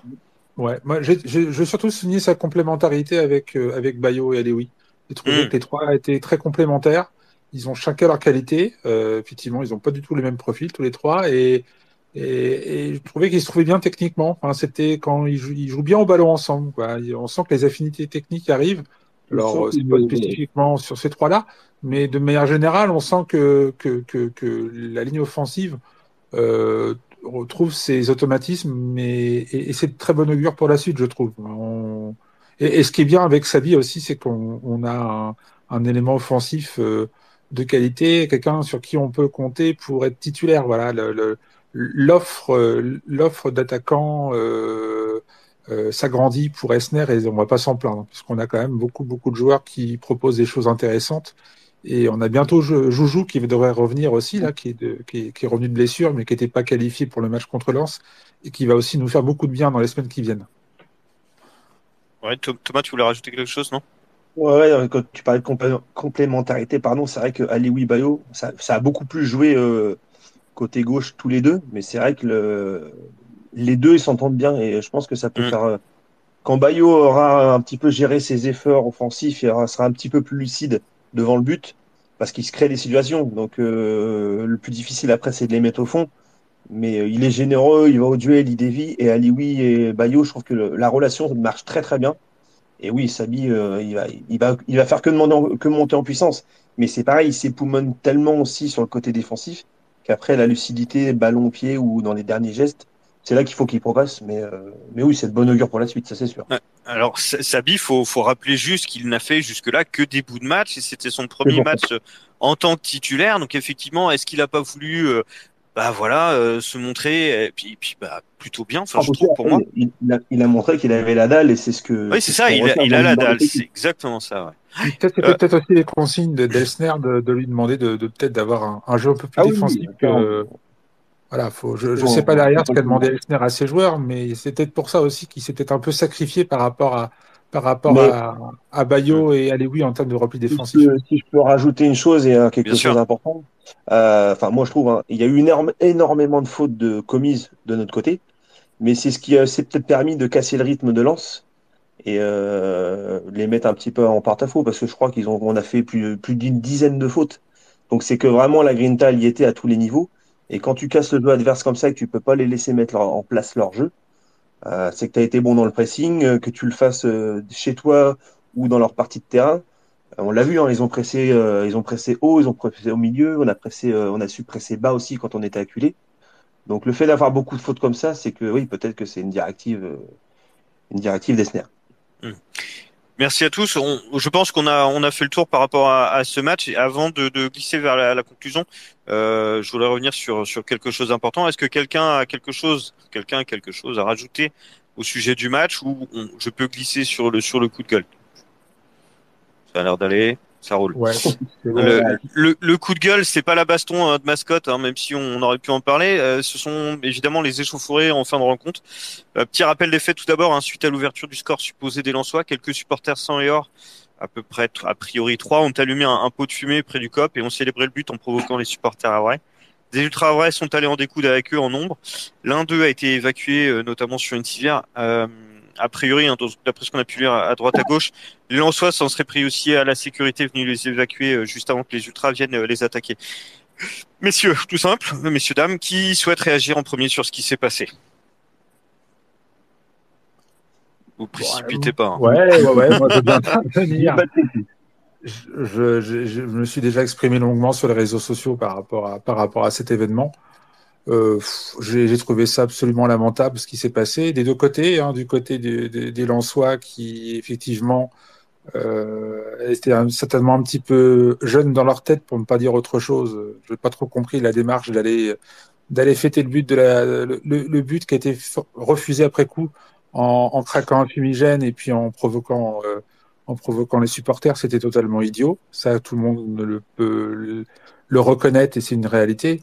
Mais j'ai trouvé encore plus idiot d'aller en découdre, d'aller voir les supporters lensois et puis en venir aux mains Et il faut dire les choses telles qu'elles sont, à les molester. Hein. On a vu tous les images sur les réseaux sociaux, sur X, et la violence gratuite enfin, la réaction des supporters à vrai, je ne vais pas généraliser, hein, ils étaient une dizaine ou une quinzaine, hein, c'est vraiment ces 10-15 que je vise, hein, pas tous les autres, mais ces 10-15 qui se sont précipités sur les supporters en soi et qui se sont acharnés dessus. Enfin, j'ai eu sur la vidéo, j'étais mal à l'aise de voir ça. Le mec s'est retrouvé par terre, on lui a arraché son maillot, on lui a arraché son écharpe, on les a achetés dehors. Ça aurait pu se limiter à ça, et encore, je trouvais que c'était beaucoup. Mais bon, on aurait pu se limiter à ça, mais non, il y en a une dizaine, une quinzaine de personnes qui l'ont mis à terre et qui se sont acharnées dessus à coups de pied. Et ça, c'est juste absolument insupportable de voir ça, c'est absolument injustifiable. Je comprends pas comment on peut en arriver à une situation pareille, d'autant plus, on est tous témoins de la réalité géopolitique actuelle, hein. On est dans une société avec beaucoup de conflits, le conflit israélo-palestinien. Enfin, on est dans un moment de notre vie collective un peu anxiogène et quand on voit dans un stade de foot qui est normalement un lieu de fête, un lieu où on emmène sa famille, où on est censé voir des choses positives, bah non, on voit ces choses-là qui entachent, je trouve, l'image de foot et malheureusement aussi l'image des supporters. Ouais, à noter qu'une enquête a été ouverte par la police et que le hack a porté plainte contre les auteurs des violences. Je sais pas si quelqu'un d'autre veut réagir. Je pense que Vivien a tout dit. Romain, je sais pas si tu veux t'exprimer sur le sujet. Non, mais juste rappeler que effectivement, ça ne reste que du sport. On aurait pu prendre 6-0 face à Lens. J'aurais été dégoûté, mais voilà, comme tout le monde. Mais jamais faut basculer dans ce genre de d'actes. Ok, c'est débile ce qu'ont fait les Lensois, mais voilà, on n'a pas à voir ça. Ça ne reste que du sport. Et pour moi, ces gens-là, et ça existe depuis toujours, ont toujours utilisé le foot pour ça en fait. Donc maintenant, il existe aujourd'hui du MMA ou des cages où on peut carrément se fighter comme on veut, sans gants, sans rien. Bah, je les encourage à s'inscrire dans ces clubs-là et à pu venir au stade. Mais voilà, parce que ça reste du sport. Mais Ouais. si je peux Vas-y, prendre la Alexandra. parole. Bien sûr, bien sûr. Tout ce que vous dites, on est tous d'accord. Romain, ce que tu viens de dire, c'est exactement ça. Je pense que ça fait déjà des années, mais les stades deviennent des défouloirs, clairement, sans en arriver à la violence physique, de la violence verbale dans les stades, on en a toutes les semaines. Je pense vraiment qu'il y a des gens qui viennent dans le stade pour se défouler. Vraiment, c'est une certitude. On parlait d'ambiance anxiogène. Malheureusement, et ça ne défend pas, je suis pas en train de dire que je défends, loin de là. Mais je pense que justement le fait de la vie qui est totalement anxiogène depuis des années maintenant, rien que depuis le Covid et même avant, mais je pense que les gens sont encore plus maintenant dans la haine d'autrui. C'est malheureux, mais c'est comme ça. Et à l'inverse, je pense que si un Havrais craque un fumier dans n'importe quel stade de France, bah, ça terminera de la même manière. Je pense pas que ce soit propre au Havrais d'avoir eu une mauvaise réaction, on va Tu dire. fais bien de le préciser. Tu fais bien de le Voilà. préciser. T'as complètement Moi, je raison. pense Oui. que c'est important de signaler parce que je veux pas les défendre, pas du tout, parce que moi, Non, mais t'as raison. j'ai même eu peur, franchement, que le gars passe par-dessus, comment, la rambarde. Vraiment, c'était assez impressionnant. Je vais au stade avec mon fils. J'ai cette chance de partager aujourd'hui maintenant ma passion avec mon fils. C'est juste pas normal de voir ça, mais attention, ça aurait été la même chose pour des Havrais et ça aurait pas été normal, mais ça aurait été pareil. J'ai fait Quevilly l'année dernière, j'ai pas été avec les supporters, j'étais en pleine tribune. On a gagné 1-0, si vous vous souvenez bien, l'année dernière, c'est là où on prend la tête du championnat. Oui. Bah oui, je me suis levée, je vais pas me cacher, je me suis levée, j'avais mon maillot, je me suis levée pour applaudir mes joueurs, je me suis rassise. Ça me serait pas venu à l'idée de chambrer les gens devant, derrière, de craquer un fumier. Donc à un moment, je pense qu'il y a vraiment du ménage à faire dans les stades. Mais c'est un peu comme dans la vie de tous les jours, il faut qu'il y ait des drames pour qu'il se passe quelque chose. Et j'ai bien peur qu'on en finisse encore à ça. Voilà, c'est tout ce que je voulais dire. Mais bien évidemment que ce n'est pas normal, mais un Havrais qui aurait fait ça dans un autre stade, il se serait fait lyncher aussi. Merci Ouais. Alexandra, merci. Oui, Vivien, tu voulais avant qu'on Oui, conclue, si tu non, mais voulais rajouter je te quelque chose. rejoins, Alexandra. Effectivement, Ça aurait été la même chose, mais et puis ouais, je sais pas. Ouais, ça aurait été la même chose, mais j'ai du mal quand même avec. Oui, ça aurait été la même chose ailleurs. Je suis d'accord, mais je trouve ça complètement déconnecté par rapport au Mais monde tel que j'imagine. Alors c'est peut-être c'est moi bien qui ce suis que un je peu t'ai dit. naïf. Hein. Moi, Mais non, t'as raison. Mais t'as raison, je- sauf que le foot n'est malheureusement maintenant trop représentatif de ce qui se passe dans la société. Je pense vraiment que c'est devenu des défouloirs. Enfin, sans en arriver à la violence, j'ai pété un plomb face à Lille avec un voisin derrière moi. Parce que vous venez voir un match de foot, vous prenez des abonnements et les mecs, dès qu'ils ratent un ballon, ils se font lyncher sur le terrain. Donc là, on parle pas des supporters, je parle même de cette ambiance Ah, anxiogène complètement. où les gens se défoulent sur les joueurs. Oui. Quand je me suis énervée, que j'ai dit que c'était Lille en face, qu'il fallait peut-être aussi prendre la notion de ce que allait être notre championnat et celui de Lille en Ligue 1, on m'a répondu, dans ce cas-là, il y avait qu'à rester en Ligue 2. Enfin voilà, les gens sont aigris et on en arrive. Alors nous, on s'est pas tapé dessus, mais enfin même moi, je trouve pas normal que je me fight avec quelqu'un dans le stade, quoi. Ça a Voilà. toujours été, hein, ça, enfin, en tout cas, Exactement. le peu de fois, malheureusement, où je peux venir au stade, c'est toujours pareil. T'as toujours des gens qui sont là pour critiquer la moindre passe loupée, Mais etc. qui Et passent leur temps à faire ça, c'est ça ils qui est font que ça. lamentable en Ils font fait. que ça. Et puis là, C'est on est en ça. Ligue 1, c'est encore pire. On en attire encore plus. Donc, Et Exactement. on les retrouve sur les réseaux sociaux, ces gens-là Mais aussi. Hein. bien évidemment, forcément. Mais par contre, pour terminer sur une chose positive, j'étais au stade et j'ai vu autour de moi plein de supporters lensois avec qui discutaient de façon très calme et très amicale avec des supporters à vrai. Et je veux aussi retenir ça Il de la faut. rencontre de vendredi. De manière générale, ça s'est quand même très bien, globalement très très bien passé. Il faut Et pas non toi, plus. et Ouais. toi aussi, Vivien, tu vis des fois des matchs dans d'autres tribunes. Par exemple, à Rennes, t'étais pas dans le COP avec nous, t'étais avec Ouais. des amis, et Oui. t'étais dans une autre tribune, et voilà, ça s'est très bien passé aussi. Ah oui, oui, je me suis même levé. J'étais même le seul à me lever dans la tribune sur les buts de Lévy. Je me Bah suis oui, fait hein. remarquer et à aucun moment on m'a mal regardé, à aucun moment on m'a Bah, interpellé, à aucun Mais bien sûr. moment on m'a fait remarquer que j'étais pas à ma place. Et je suis reparti, on m'a même dit, ouais, sympa votre équipe, elle est sympa à jouer. Enfin, j'ai eu plutôt Bon, des mots amicaux, tu, quoi. Donc, tu fais 2,30 m, mais bon. ah ouais, ça ouais, aide aussi, hein. tu fais 2,30 m, évidemment qu'on va pas dire que l'équipe, elle est pourrie. Généralement, on me cherche pas dans la rue, ça c'est vrai. je fais pas 2,30 m et quelquefois on a aussi des félicitations sur notre équipe. Il n'y C'est a pas vrai, non, besoin non, des mais c'est vrai. 2,30 Faut faire attention à pas résumer non plus les stades de foot à ces actes de violence débiles. m. Exactement. C'est ça.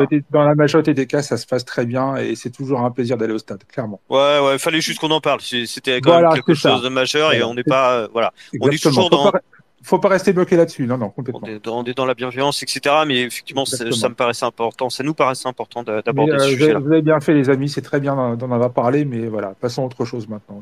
Eh ben, on va passer à autre chose. On va vous dire au revoir, même maintenant. Ouais, Plutôt. c'est ça. Et puis encore bon anniversaire, Guillaume. Merci à tous. Et d'ailleurs, j'avais demandé au hack une victoire. Je l'ai presque vécu comme une victoire. Ça m'a fait plaisir. Le match était vraiment super. Et nous on attend apéro, mais bon. C'est d'accord. Ça va être un peu tard pour venir du Havre, là. Vous avez comme presque 3 heures de route. Vivian, merci beaucoup d'avoir été là pour nous parler de ton livre. Merci à vous, en tout cas. Qu'on retrouvera dans les plus grandes librairies havraises et puis sur Internet. Thomas, merci à beaucoup d'être venu. Merci à toi de l'invitation. Merci à tout le monde. C'était un kiff de parler du hack et de se remémorer nos années jeunesse, nos années des chaseaux. Voilà. Donc non, c'était un plaisir. Reviens quand tu veux et continue ton taf sur les bornes d'arcade. C'est génial. D'ailleurs, oublie pas une borne d'arcade spéciale Pac-Man pour Vivien pour ses 50 ans. On va tester celle de Vivien. On va tester celle de Vivien et on en commandera d'autres, Thomas. N'hésitez pas pour ça. On peut boire un verre aussi. Il y a pas de problème. Ah bah nickel. Super. Tiens, Alexandra, il est Avec plus près de plaisir. chez toi, je pense. Vas-y, tu peux y aller. Oui, c'est vrai, on se connaît depuis longtemps. Maintenant. Ça fait longtemps qu'on s'est pas croisés d'ailleurs. C'est pas faux. Mais ça vrai. fait longtemps qu'on se connaît, exactement. Et aussi, Et ouais. merci aussi Alexandra d'être intervenue dans l'émission et d'être restée avec nous jusqu'au bout. Merci à vous. Merci à tous les auditeurs. J'espère que vous aurez pris du plaisir à écouter cette émission autant que nous on en aura eu à la faire. On se retrouve dans 15 jours avec encore des invités, mais aussi on vous expliquera tout ça comme d'habitude sur les réseaux. Et puis en attendant, allez le hack contre Metz ce week-end, c'est dimanche je crois, dimanche 15h. Dimanche C'est ça. 15h. Avec Et on y sera. Ouais, avec le classico de Monsieur Diménil, donc passez la, Bah, faites, c'est pour ça. faites la C'est bise à pour ça, on Gilles, y va pour Gilou. faites la bise à Gilles de la part du Space, et puis bah, en attendant, bonne semaine à tous, et allez le hack. Ciao. Bonne soirée. Bonne Ciao, soirée. ciao. Ciao. Salut. Ciao, Ciao. ciao.